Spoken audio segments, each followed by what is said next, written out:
dipersembahkan oleh Alhamdulillah udah beres sahur.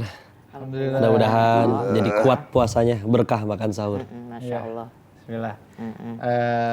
Ngobrolin yang tadi di meja makan, berarti rezeki itu nggak berupa soal uang aja, tapi kita kumpul Ramadan barengan keluarga dengan sehat, sahur bersama-sama pun juga salah satu rezeki ya kok ya. Betul, pokoknya rezeki Allah tuh luas banget. Bahkan kan Allah juga nantang ya. Wa in ja'udu ni'matallahi la tuhsuha. Diulang 2 kali di Al-Quran. Di Quran surat 16 An-Nahl ayat 18 dan di surat 14 Ibrahim ayat 34. Sungguh jika kalian ingin menghitung-hitung nikmat Allah tuh nggak akan kehitung. Banyak banget, ditantang kita 2 kali. Ya. Dan saking luasnya itu tadi salah satu rezeki itu juga bisa dalam bentuk anak. Dan rezeki dari anak itu bukan cuman yang nanti anak itu misalkan jadi orang mampu terus bisa bagian orang tuanya. Tapi juga yang paling penting anak yang pada bisa jadi pahala jariah. Karena nanti ketika kita semua wafat kita nggak akan ditanya anakmu jabatannya apa, anakmu followersnya berapa. Tapi kita akan menantikan, ini anakku kok nggak kirimin doa buat aku ya, ini anakku kok nggak beristighfar untuk aku ya, bacain Quran untuk aku ya.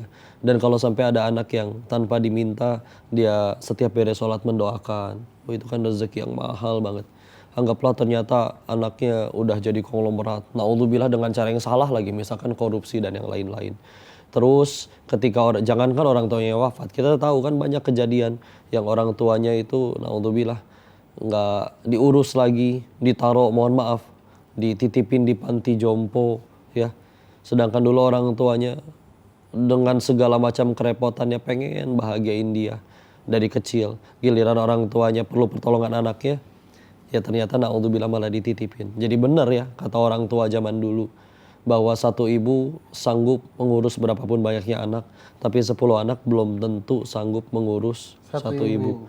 Itu Masya Allah banget. Itu kalau ujian itu termasuk rezeki apa bukan kok? Tergantung nyikapinnya, Mam. Kalau kita nyikapin ujian itu jadi jalan tambah dekat sama Allah, maka bisa jadi rezeki. Rezeki dalam bentuk pahala, itu dia. Bahkan pernah dengar, meskipun kita sakit, kalau rezeki yang dari Allah itu belum habis, bahkan bisa masuk melalui infus. Itu benar ya kok? Betul, jadi karena itu dia, kita kan perlu nutrisi nih, tapi sakit, nggak bisa ngapa-ngapain, terkapar di kasur. Kata Allah masih ada rezekinya masuk lewat infus. Dia pengen mengakhiri hidupnya tiduran di rel kereta, tapi kata Allah itu belum waktunya dan masih ada rezekinya, keretanya lewat juga nggak meninggal tuh. Karena keretanya lewat di rel yang sebelahnya ya, jadi salah info dia. Ya, tapi Masya Allah ya, jadi memang itu udah Allah tentukan. Bismillah, karena sudah Allah tentukan, jangan sampai kita tuh lebih banyak mikirin sesuatu yang udah pasti gitu. Rezeki udah ditentuin nih sama Allah nih, nggak mungkin nggak dapet. Selain maut yang pasti ngejar kita itu rezeki, nggak mungkin ketukar. Nah, karena udah pasti ditentuin, jangan sampai kita malah fokusnya ke situ. Harusnya kita sibuk kepada sesuatu yang belum tentu. Contoh, kita mati kemana nih? Ya, kalau karena kita ya belum tentu nyampe surganya Allah. Udah ngaku ibadah, yakin keterima. Kadang kita kan ngerasanya udah bagus ibadahnya, tahu-tahu lupa rakaat. Ya. Dan andalan kita selalu kuliah kulhu lagi. Kadang susah fokus ya kok ya. Iya, nyari kunci nggak ketemu, giliran sholat ingat. Iya. Salah satu rezeki juga tuh, Allah itu maha pengampun. Betul. Ya, bayangin kalau misalkan kita setiap kali salah langsung dihukum saat itu juga, udahan kita. Iya, betul kok. Di ayat Quran ada Quran surat 35, surat Fatir ayat 45 contoh misalkan. Ya, bahwa di situ dijelaskan Allah itu kalau sekiranya manusia itu setiap kali maksiat langsung datang hukumannya saat itu juga, tidak tersisa makhluk bergerak yang bernyawa di muka bumi. Itu termasuk tumbuhan kok.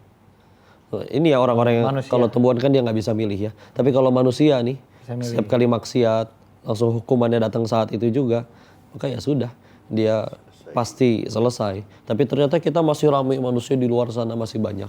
Bahkan ada yang detik ini juga lagi maksiat. Ya, kenapa? Walakin yuakhiruhum ila ajalim musamma. Akan tetapi Allah akhirkan sampai waktu yang ditentukan.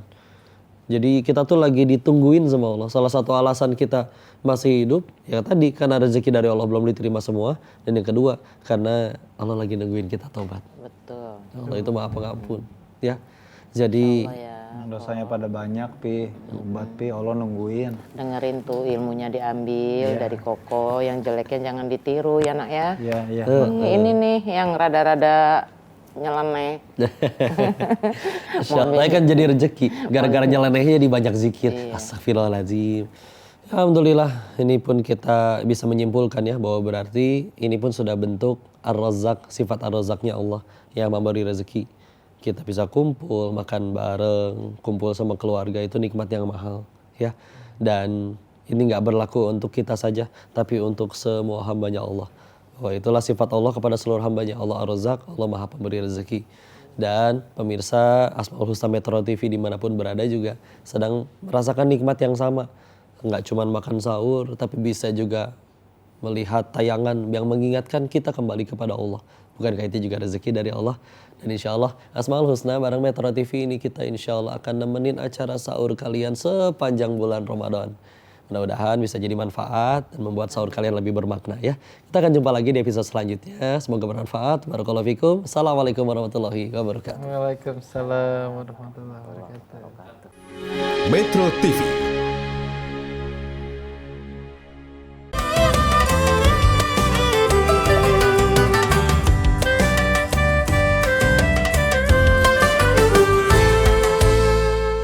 Dipersembahkan oleh